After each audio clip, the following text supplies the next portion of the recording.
नारायणं नमस्कृत्य नरं चैव नरोत्तमं देवीं सरस्वतीं व्यासं ततो जयमुदीरये।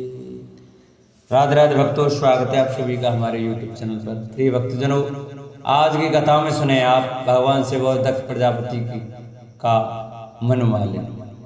तो आइए भक्तों, कथा प्रारंभ करते हैं। वेदव्यास जी ने पूछा, ब्राह्मण प्रजापति दक्ष तो अपनी लड़कियों से बहुत ही स्नेह रखते थे, फिर उन्होंने अपनी कन्या सती का अनादर करके शीलवानों में सबसे श्रेष्ठ महादेव जी से द्वेष क्यों किया? महादेव जी भी चराचर के गुरु, वैर रहित शांति मूर्ति, आत्माराम और जगत के परम आराध्य देव हैं। उनसे भला कोई क्यों वैर करेगा? भगवान, उन ससुर और दामाद में इतना विदेश क्यों हो गया जिसके कारण सती ने अपने दुष्ट प्राणों तक की बलि दे दी? है आप मुझसे कहिए।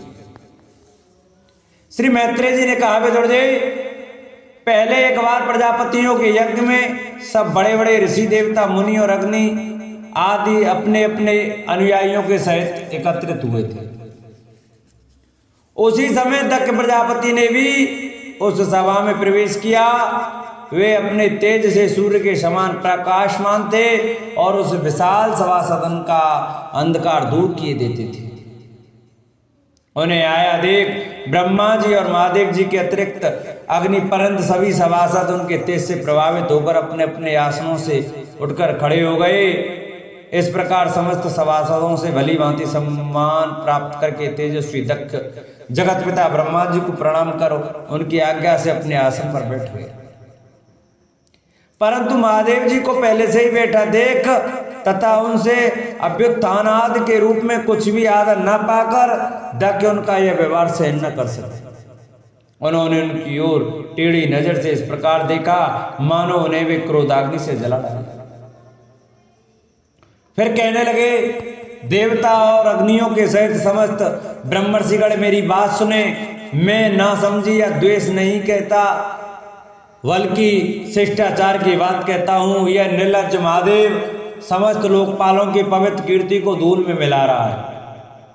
देखिए, इस घमंडी ने सत्पुरुषों के आचरण को लांछित एवं मटिया मैल कर दिया है। बंदर के से नेत्र वाले इसके सत्पुरुषों के समान मेरी सावित्री सरीखी मृगनयनी पवित्र कन्या का अग्नि और ब्राह्मणों के सामने पानी ग्रहण किया था।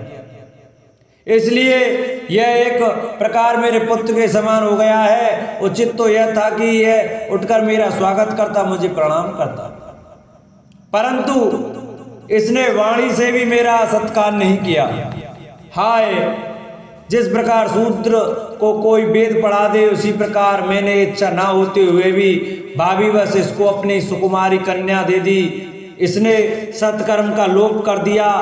यह सदा पवित्र रहता है, बड़ा घमंडी है और धर्म की मर्यादा को तोड़ रहा है। यह प्रेतों के निवास स्थान भयंकर शमशानों में भूत प्रेतों के साथ लिए घूमता रहता है। पूरे पागल की तरह सिर के बाल बिखेरे नंग धड़ंग भटकता रहता है। कभी हंसता है, कभी रोता है। यह सारे शरीर पर चिता की अपवित्र भस्म लपेटे रहता है। गले में भूतों के पहनने योग्य नरमुंडों की माला और सारे शरीर में हड्डियों के गहने पहने रहता है। यह बस नाम भर का ही शिव, वास्तव में है पूरा अशिव अमंगल रूप। जिसे स्वयं मतवाला है, वैसे ही से मतवाले ही प्यारे लगते हैं। भूत प्रेत मत आदि निरे तमोगुणी स्वभाव वाले जीवों का यह नेता है। अरे, मैंने केवल ब्रह्मा जी के बहकावे में आकर ऐसे भूतों के सरदार, आचारहीन और दुष्ट स्वभाव वाले को अपनी भोली वाली बेटी ब्याह दी। श्री मैत्रेय जी कहते हैं, वेदव्यास जी, दक्ष ने इस प्रकार महादेव जी को बहुत कुछ बुरा भला कहा, तथापि उन्होंने इसका कोई प्रतिकार नहीं किया। वो पूर्वत निश्चल भाव से बैठे रहे। इससे दक्ष के क्रोध का पारा और भी ऊंचा चढ़ गया और वे जल हाथ में लेकर उन्हें साफ देने को तैयार हो गए। दक्ष ने कहा, यह महादेव देवताओं में बड़ा ही अदम्य है। अब से इसे इंद्र उपेंद्र आदि देवताओं के साथ यज्ञ का भाग न मिले। उपस्थित मुख्य मुख्य सभासदों ने उन्हें बहुत मना किया, परंतु उन्होंने किसी की ना सुनी। महादेव जी को साप दे ही दिया। फिर वे अत्यंत क्रोधित हो सभा से निकलकर अपने घर चले गए। जब श्री शंकर जी के अनुयायियों में अग्रगण नंदीश्वर को मालूम हुआ कि दक्ष ने साफ दिया है, तो वे क्रोध से तमतमा उठे और उन्होंने दक्ष तथा उन ब्राह्मणों को जिन्होंने दक्ष के दुर्वचनों का अनुमोदन किया था बड़ा भयंकर साप दिया। वे बोले, जो इस मरणाधर्म शरीर में ही अभिमान करके किसी से भी द्रोह न करने वाले भगवान शंकर से द्वेष करता है, वह भेद बुद्धि वाला मूर्ख दक्ष तत्व ज्ञान से विमुख ही रहे। यह चातुर्मास्य यज्ञ करने वाले को अक्षय पुण्य प्राप्त होता है। आदि अर्थवाद रूप वेद वाक्यों से मोहित एवं विवेक भ्रष्ट होकर विषय सुख की इच्छा से कपट धर्म में गृहस्थाश्रम में आसक्त रहकर कर्म कांड में ही लगा रहता है। इसकी बुद्धि देहादि में आत्मभाव का चिंतन करने वाली है। उसके द्वारा इसने आत्म स्वरूप को भुला दिया है। ऐसा क्या पशु के ही समान है। अतः अत्यंत स्त्री लंपट हो और शीघ्र इसका मुंह बकरे का हो जाए। यह मूर्ख कर्ममय विद्या को ही विद्या समझता है। इसलिए यह और जो लोग भगवान शंकर का अपमान करने वाले इस दुष्ट के पीछे पीछे चलने वाले हैं, वे सभी जन्म मरण रूप संसार चक्र में पड़े रहे। वेदवाणी रूप लता फल श्रुति रूप पुष्पों से सुशोभित है। उसके कर्म फल रूप मनमोहक गंध से इनके चित्त क्षुब्ध हो रहे हैं। इससे ये शंकर द्रोही कर्मों के जाल में ही फंसे रहे।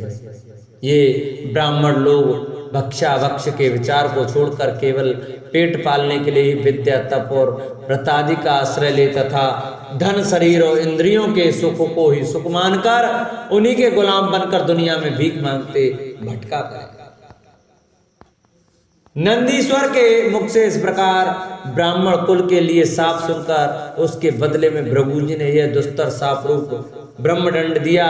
जो लोग शिव भक्त हैं तथा जो उन भक्तों के अनुयायी हैं, वे सत्य शास्त्रों के विरुद्ध आचरण करने वाले और पाखंडी हों। जो लोग सोचाचार विहीन मंद बुद्धि तथा जटा राख और हड्डियों को धारण करने वाले हैं, वे ही से संप्रदाय में दीक्षित हों, जिसमें सुरा और आसव की देवताओं के समान आदरणीय हैं। अरे तुम लोग जो धर्म मर्यादा के संस्थापक एवं वर्णाश्रमियों के रक्षक वेद और ब्राह्मणों की निंदा करते हो, इससे मालूम होता तुमने पाखंड का आश्रय ले रखा है।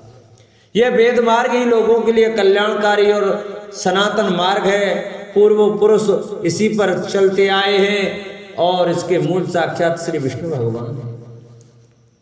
तुम लोग सत्पुरुषों के परम पवित्र और सनातन मार्ग स्वरूप वेद की निंदा करते हो, इसलिए उस पाखंड मार्ग में जाओ जिसमें भूतों के सरदार तुम्हारे इष्ट देव निवास करते हैं। श्री मैत्रेय जी कहते हैं, विदुर जी, भृगु ऋषि के इस प्रकार साप देने पर भगवान शंकर कुछ खिन्न से हो वहां से अपने अनुयायियों सहित चल दिए। वहां प्रजापति लोग जो यज्ञ कर रहे थे उसमें पुरुषोत्तम श्री हरि का उपास्य देव थे और वह यज्ञ 1000 वर्ष में समाप्त होने वाला था। उसे समाप्त कर उन प्रजापतियों ने श्री गंगा यमुना के संगम में यज्ञांत स्नान किया और फिर प्रसन्न मन से वे अपने अपने स्थानों को चले गए। सती का पिता के यहाँ यज्ञोत्सव में जाने के लिए आग्रह करना। श्री मैत्रेय जी कहते हैं, विदुर जी, इस प्रकार उन ससुर और दामाद को आपस में बैर विरोध रखते हुए बहुत अधिक समय निकल गया। इसी समय ब्रह्मा जी ने दक्ष को समस्त प्रजापतियों का अधिपति बना दिया। इससे उसका गर्व और भी बढ़ गया। उसने भगवान शंकर आदि ब्रह्मनिष्ठों को यज्ञ भाग न देखकर उनका तिरस्कार करते हुए पहले तो वाजपेयी यज्ञ किया और फिर बृहस्पति सब नाम का यज्ञ आरंभ किया। उस यज्ञोत्सव में सभी ब्रह्मर्षि देवर्षि पितर देवता आदि अपनी अपनी पत्नियों के साथ पधारे। उन सब ने मिलकर वहां मांगलिक कार्य संपन्न किए और दक्ष के द्वारा उन सब का स्वागत सत्कार किया। उस समय आकाश मार्ग से जाते हुए देवता आपस में उस यज्ञ की चर्चा करते जाते थे। उनके मुख से दक्ष कुमारी सती ने अपने पिता के घर होने वाले यज्ञ की बात सुन ली। उन्होंने देखा कि हमारे निवास स्थान कैलाश के पास से होकर सब ओर से चंचल नेत्रों वाले गंधर्व और यक्षों की स्त्रियां चमकीले कुंडल और हार पहने खूब सज धज कर अपने अपने पतियों के साथ विमानों पर बैठी उस यज्ञोत्सव में जा रही हैं। इससे उन्हें भी बड़ी उत्सुकता हुई और उन्होंने अपने पति भगवान भूतनाथ से कहा। माता सती ने कहा, वामदेव, सुना है इस समय आपके ससुर दक्ष प्रजापति के यहाँ बड़ा भारी यज्ञोत्सव हो रहा है। देखिए, ये सब देवता वहीं जा रहे हैं। यदि आपकी इच्छा हो तो हम भी चलें। इस समय अपने आत्मियों से मिलने के लिए मेरी बहनें भी अपने अपने पतियों के सहित वहां अवश्य आवेंगी। मैं भी चाहती हूँ कि आपके साथ वहां जाकर माता पिता के दिए हुए गहने, कपड़े आदि उपहार स्वीकार करूं। वहां अपने पतियों से सम्मानित बहनों, मौसियों और स्नेहार्द हृदया जननी को देखने के लिए मेरा मन बहुत दिनों से उत्सुक है। कल्याण में इसके सिवा वहां ब्रह्मश्रियों का रचा हुआ श्रेष्ठ यज्ञ भी देखने को मिलेगा। अजन्मा प्रभु, आप जगत की उत्पत्ति के हेतु हैं। आपकी माया से रचा हुआ यह परम आश्चर्य में त्रिगुणात्मक जगत आप ही में वास रहा है।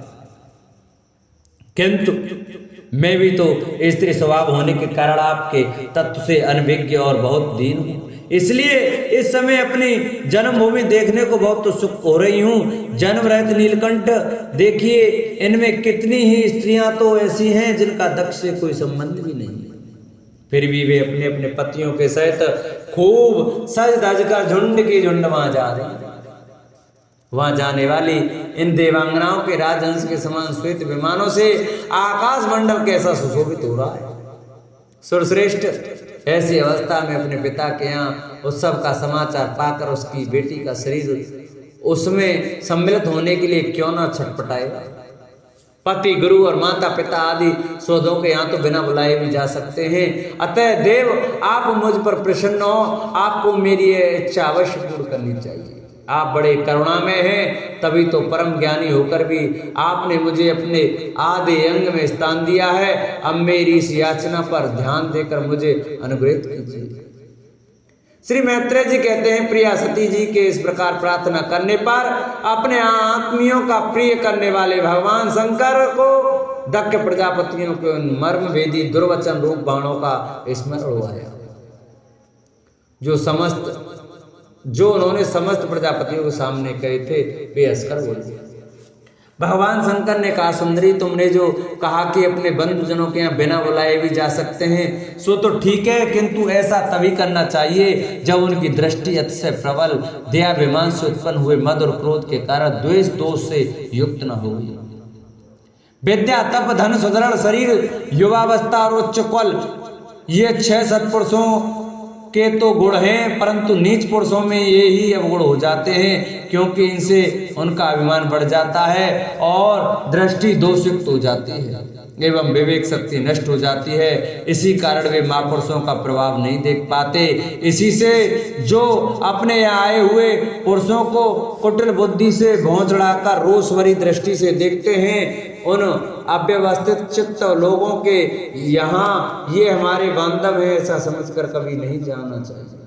देवी, शत्रुओं के बाणों से विंध जाने पर भी ऐसे व्यथा नहीं होती जैसी अपने कुटिल बुद्धि स्वजनों के कुटिल वचनों से होती है, क्योंकि बाणों से शरीर छिन्न भिन्न हो जाने पर तो जैसे तैसे निद्रा आ जाती है, किंतु कुवाक्यों से मर्म स्थान विद्ध हो जाने पर तो मनुष्य हृदय की पीड़ा से दिन रात बेचैन रहता है। सुंदरी, अवश्य मैं यह जानता हूं कि तुम परमोन्नति को प्राप्त हुए दक्ष प्रजापति को अपनी कन्याओं में सबसे अधिक प्रिय हो, तथापि मेरी आश्रिता होने के कारण तुम्हें अपने पिता से मान नहीं मिलेगा, क्योंकि वे मुझसे बहुत जलते हैं। जीव की चित्त वृत्ति के साक्षी अहंकार शून्य महापुरुषों की समृद्धि को देखकर जिसके हृदय में संताप और इंद्रियों में व्यथा होती है, वह पुरुष उनके पद को तो सुगमता से प्राप्त कर नहीं सकता। बस दैत्यगण जैसे श्री हरि से द्वेष मानते हैं, वैसे ही उनसे कुढ़ता रहता है।